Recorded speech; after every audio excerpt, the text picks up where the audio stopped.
Halo Reach's PC launch has come and gone, but how was it? What problems popped up, and where do we go from here? Let's talk about it.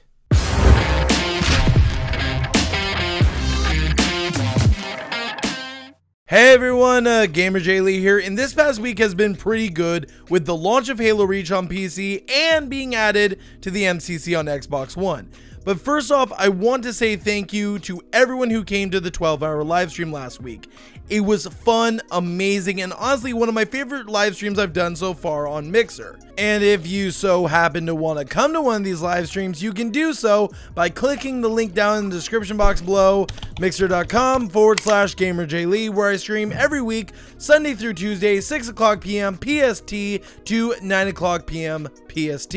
Okay, enough shameless plugging. Let's talk about Halo Reach's launch, the good and the bad, because there's a lot of good here and a lot of things I enjoy and a lot of things that the community seems to enjoy, but there's a few major problems that need to be fixed, and there's a few little nitpicks that need to be nipped in the butt, because honestly, this game has a lot of potential and it came out better than a lot of us expected it to, but it could be improved upon, and hopefully quickly 343 will do that. So let's just get right into it. To start off, let's talk about the problems I actually ran into at launch, and then we're going to move into the nitpicks and problems that are still around, and then we're going to move into where I think this is going and the positive side, because we might as well end with a good thing.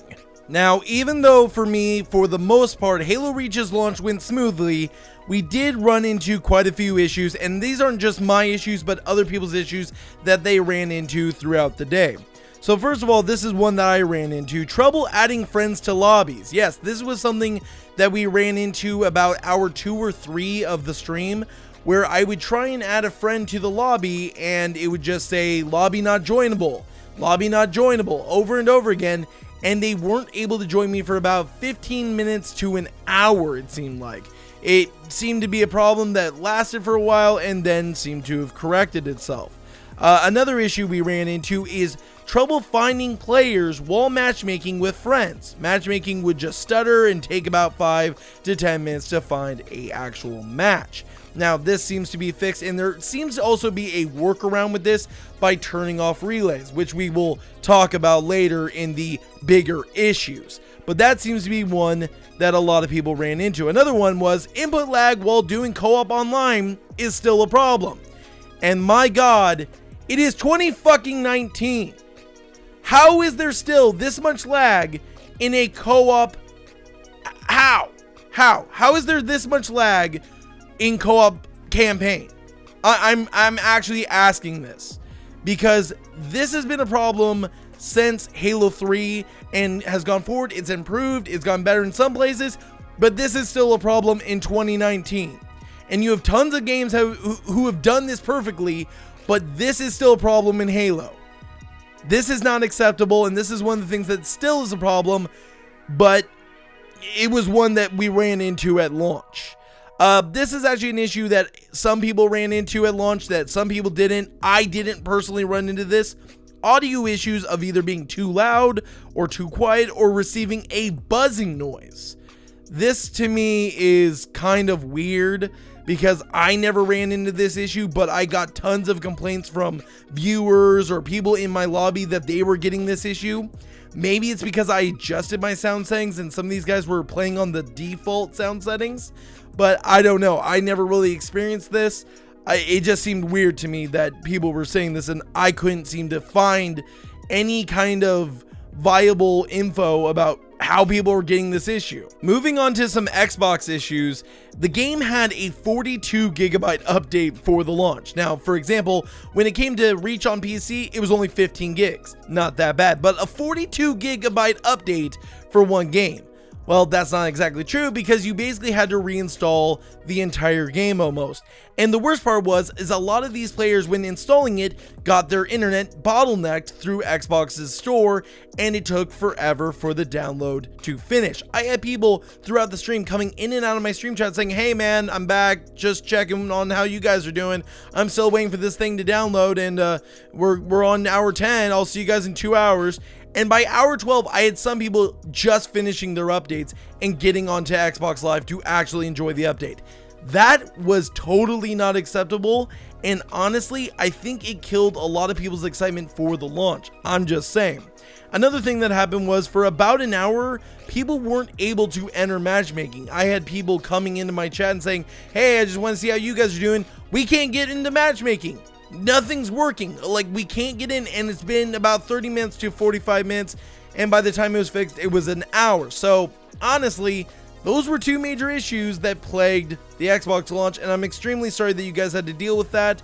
That honestly was ridiculous, and I hope that it got better over time. I haven't really played on the Xbox that much due to the fact that I've just been enjoying the PC version. And earlier today, I actually did play Halo Reach on my Xbox, and I just couldn't stand the FOV.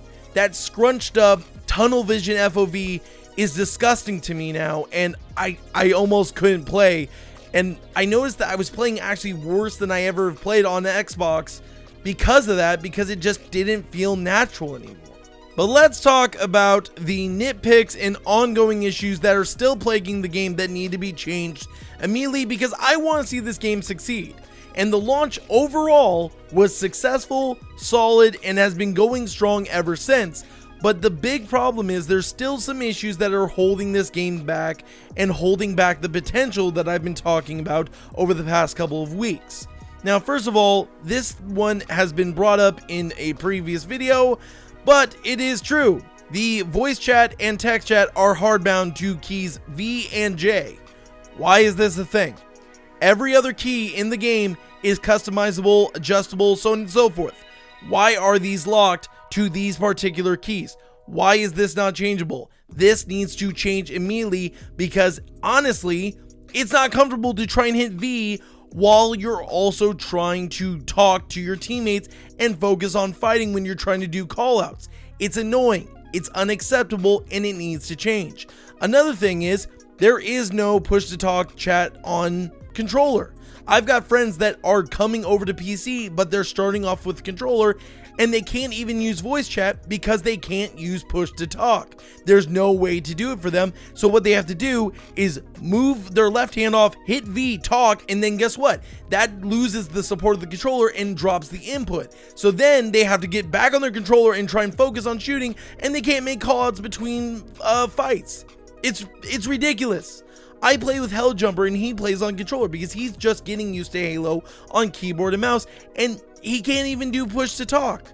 This is ridiculous. I'm just saying, this needs to change immediately because this is one of the things that are holding it back. Now, this is a nitpick issue and something that I honestly feel like needs to be optimized and changed, or a new feature added to the game, and that is the CPU usage. Earlier this week, I did an upgrade to my current rig and upgraded from a 7700K to a 9700K clocked at 5.0 gigahertz. Now, this is an amazing upgrade, and I've gotten some amazing results out of GTA 5 and other games I've benchmarked like The Witcher 3. But earlier tonight, I was playing on livestream, and I just noticed that it seemed like the CPU was going a little high when I was looking over at my stream deck. So I popped up Task Manager, and it was using 60% of my CPU, just the game alone. OBS was using jack diddly shit, and the CPU was going crazy. And I'm thinking to myself, well, why is this? This is a very minimal game. It shouldn't need this much CPU. Well, I looked at my frame rate, and with my insane overclock and everything, I was getting about 300 to 400 frames per second. Pretty crazy, I know. So I locked my FPS at 60 and my usage dropped to right about 20%. Much more believable and understandable. So it seems like depending on how high your frame rate is, it also can drastically increase your CPU usage. So honestly, what I would recommend they do is add multiple different frame rate limiters. I'm talking 60, 90, 120 and 144, and then if you go past 144, you can do unlocked and have it go batshit crazy. Honestly, I don't need any more than 144 frames per second. I don't need any less. and it'd be nice if I was able to lock that frame rate at 144 and lower my CPU usage by quite a bit. But the other thing is, and this is something that I've been thinking about and I've tried to talk to my friends about, but why is it not utilizing the GPU as much? Why is the GPU not taking some of that load off of the CPU? Because I currently have a GTX 1080 Ti. There is a lot of potential there and a lot of things that could be used for, and it's not being used to its actual capacity or even being strained. So there needs to be a little more optimization, and I can see why now 343 was so worried about this unlimited frame rate option, but at the same time, I'm glad that we got the unlimited frame rate nonetheless. Now, you remember earlier when I was talking about those relays? Well, they're back, and honestly, this is something that a lot of people didn't expect, but they are probably the biggest problem in all of MCC and the most potential to be a danger to players. And you're probably saying, wait, a danger? A danger to what? I'm just playing a fucking video game. Well, you remember when everyone was telling you to turn off relays because you would get a better matchmaking experience? That's true. But the issue is there's a teensy wincy little trade-off, okay? So you turn off that, you get better matchmaking, but at the same time, everyone can see your IP address and they could boot you from the game. Yeah, that is something that can actually happen if you turn off relays. Why is this happening? Why is this in the game? Why is it that we have to have this trade-off of, oh, well, we go through this relay, which is shit because it's all the way in Washington, which, here's the thing, I'm in Washington, so it's perfectly fine for me, but everyone else gets screwed. But if you turn off the relay, oh, your IP address gets exposed to everyone in the multiplayer match, and they could find a way to possibly boot you from the game. And on top of that, you would probably receive a 5 to 15 minute ban, and you'd just be sitting there twiddling your thumbs saying, I don't know why this happened. Everyone told me to turn off relays and I get punished for it. This is the biggest problem in all of Reach right now, and this needs to be corrected. There needs to be more servers, especially over in the UK and in Europe. That is a major problem from what I'm hearing.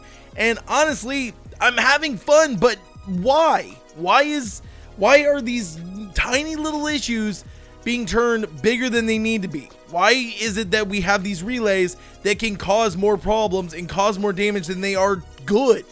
It's ridiculous to me. I know no matter what way I make this video, whether I criticize them fully and say the game is shit, or if I go and say, hey, it's pretty good, but here are these problems, people are going to say what they want to say. People are either going to say I'm dick riding 343 or that I am hating for just the sake of hating when we have something good. Here's the truth of the matter. Halo Reach on PC is good. It is fun. It is by far one of the funnest experiences with Halo I've had in years. And I've put in 30 hours at time of recording. I had to record these lines over again because I had a lot to do. But the thing is, I have put in 30 hours into this and I'm nowhere near done. I'm enjoying myself to the max. I've been enjoying this all the way through. But there are some serious problems that need to be addressed and taken care of. And 343 needs to get on it, finish these up, and then let's continue on, because we've got flighting in January supposedly for Halo CE. Here, let me make a deal with you, 343.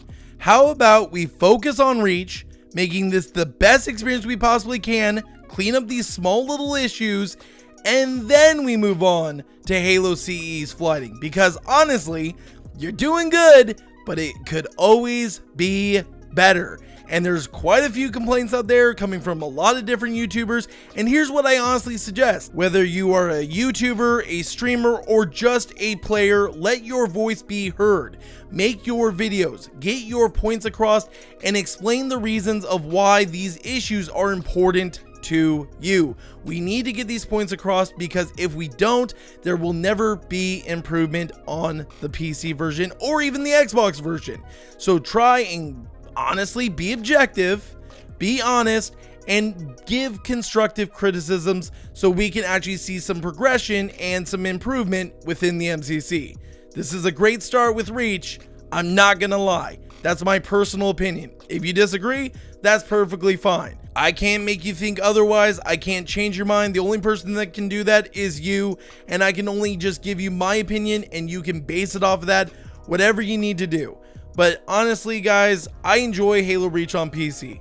I can't speak really much on console because I've only played on it for about 2 hours, and both times I just wanted to go back to PC because the PC version is superior. The console version isn't bad, but the FOV is atrocious, and I wish there was some sort of adjustment there to maybe 85 to 90. That would be nice for the FOV because it is just so scrunched and enclosed and tunnel vision. It's just not enjoyable, especially when you have PC, which has such a wide field of view. It honestly doesn't compare, and I couldn't get back onto console and enjoy myself.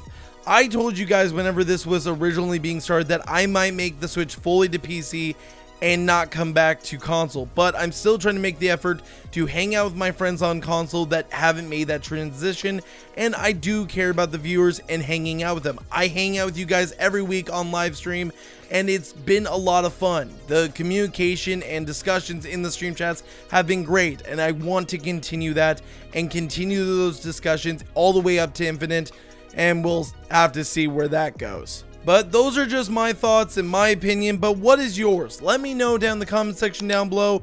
And while you're down there, question of the day. What is your favorite armor in all of Halo Reach? Let me know down in the comment section down below, and I will check out some of those, and maybe we can talk about it, because I'll tell you mine. Mine is the traditional Halo Reach Recon. Yeah, I'm very simple, very basic, but I have always loved the Recon helmet, especially the little attachments you can have on it.